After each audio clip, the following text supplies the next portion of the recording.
बिस्मिल्लाहिर्रहमानिर्रहीम। अस्सलाम वालेकुम। मैं हूं अली असगर और आप देख रहे हैं मेरा यूट्यूब चैनल। आइनी तरमीम, मौलाना फजल रहमान और पीटीआई के दरमियान डेडलॉक, जबकि दूसरी जानब इमरान खान से मुलाकात और तहरीक लब्बैक पाकिस्तान के रहनुमाओं को अदालत में पेश कर दिया गया। इस वीडियो में हम इसी के मुतालिक बात करेंगे, मगर इससे पहले नाज़रीन करम, अगर आपने अभी तक हमारे इस चैनल को सब्सक्राइब नहीं किया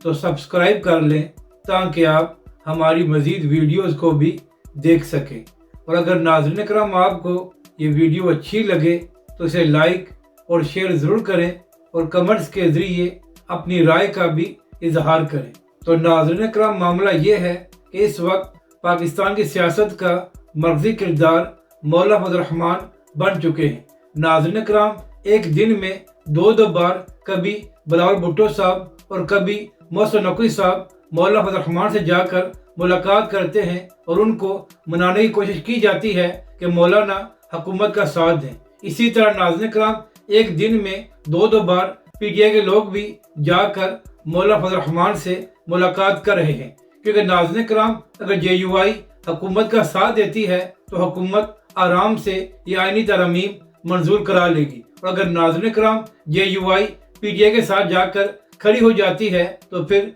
हुकूमत के लिए ये आईनी तरमीम को मंजूर कराना मुश्किल हो जाएगा। तो नाज़रीन कराम, से थोड़ी देर पहले पीटीआई के वफद ने मौलाना फजल रहमान से एक अहम मुलाकात की थी और इस मुलाकात में पीटीआई की जानिब से अपना आईनी बिल JUI को दिया गया, जबकि दूसरी जानब JUI ने अपना बिल पीटीआई वालों को दिया। तो नाज़रीन कराम, इस वक्त पाकिस्तानी मीडिया पर यह भी खबरें सामने आ रही हैं कि आईनी तरमीम के हवाले से अब पीटीआई और मौलाना फजल रहमान के दरमियान भी डेडलॉक कायम हो गया है और मौलाना ने अपनी जमात का एक अहम इजलास बुला लिया है। जबकि दूसरी जानब यह भी खबरें सामने आ रही हैं कि अब से थोड़ी देर बाद एक बार फिर बिलावल भुट्टो साहब भी मौलाना फजल रहमान से मुलाकात करेंगे। और नाज़रीन कराम, यह भी खबर सामने आई है कि मोहसिन नकवी साहब भी मौलाना फजल रहमान की रिहाइश गाह पर पहुंच चुके हैं। तो नाज़रीन कराम, आज कौमी असम्बली का इजलास भी होना है, तो अब देखना यह है कि क्या हुकूमत इस बार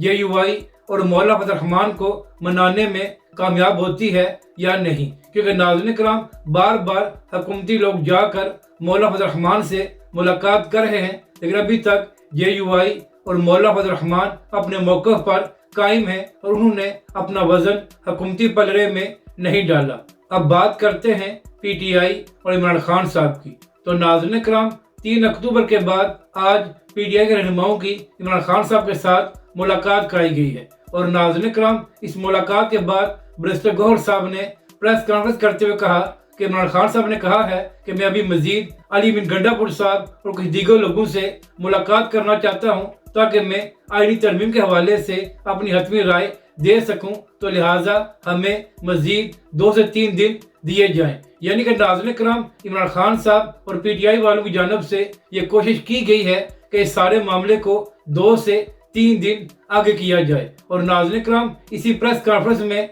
बैरिस्टर गौहर साहब ने यह भी कहा कि इमरान खान साहब ने हमें बताया है कि 5 दिन तक मेरे सेल की बिजली बंद रही है और पिछले 2 हफ्तों से ना ही मुझे टीवी देखने को मिल रहा है और ना ही मुझे अखबार दी जा रही है। नाज़रीन कराम, बैरिस्टर गौहर साहब ने कहा कि इमरान खान साहब ने यह भी बताया है कि अब मुझे एक्सरसाइज करने का भी मौका नहीं दिया जाता और मैं सिर्फ 1.5 से 2 घंटे अपने सेल के बाहर जा सकता हूँ। यानी कि नाज़रीन कराम, जो पीटीआई के लोग ये दावा कर रहे थे कि इमरान खान के साथ जेल में सख्ती की जा रही है, तो उस बात में अब सदाकत नजर आती है। और नाज़रीन कराम, इसी प्रेस कॉन्फ्रेंस में बैरिस्टर गौहर ने इमरान खान की सेहत के हवाले से यह कहा कि इमरान खान साहब सेहतमंद है और उनकी सेहत ठीक है। अब बात करते हैं तहरीक लब्बैक पाकिस्तान की। तो नाज़रीन कराम, कल कराची में तहरीक लब्बैक पाकिस्तान के शहीद कारकुन का सोयम था जो हुकूमत ने नहीं करने दिया और कराची में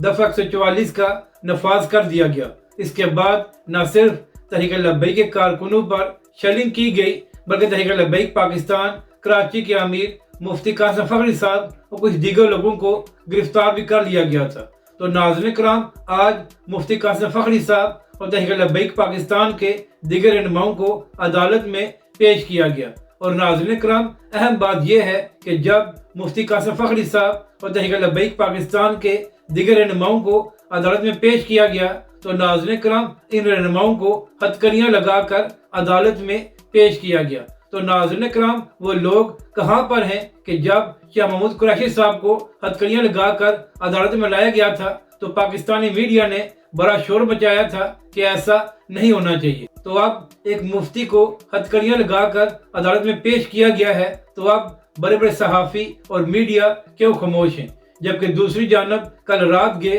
تحریک لبیک پاکستان کی جانب سے ایک اہم پریس کانفرنس کی گئی، اور ناظرین کرام اس پریس کانفرنس میں تحریک لبیک پاکستان نے سندھ حکومت سے 3 مطالبے کیے۔ ناظرین کرام، تحریک لبیک پاکستان کا پہلا مطالبہ یہ تھا کہ مفتی قاسم فخری سمیت جتنے بھی تحریک لبیک کے کارکنوں اور رہنماؤں کو گرفتار کیا گیا ہے ان کو فوری طور پر رہا کیا جائے، اور تحریک لبیک کے کارکنوں اور رہنماؤں پر تمام جعلی مقدموں کو بھی فوری طور پر ختم کیا جائے۔ اس کے بعد تحریک لبیک پاکستان نے حکومت سے یہ بھی مطالبہ کیا کہ جن پولیس اور رینجرز والوں نے تحریک لبیک کے کارکنوں پر گولیاں چلائی اور شیلنگ کی ان کو بھی معطل کیا جائے، اور جس کی گولی سے تحریک لبیک پاکستان کا کارکن شہید ہوا ہے اس کا بھی تعین کر کے اس کے خلاف قانونی کارروائی کی جائے۔ اس کے بعد تحریک لبیک پاکستان کے رہنماؤں نے اس پریس کانفرنس میں کہا کہ اگر 25 اکتوبر تک تحریک لبیک پاکستان کے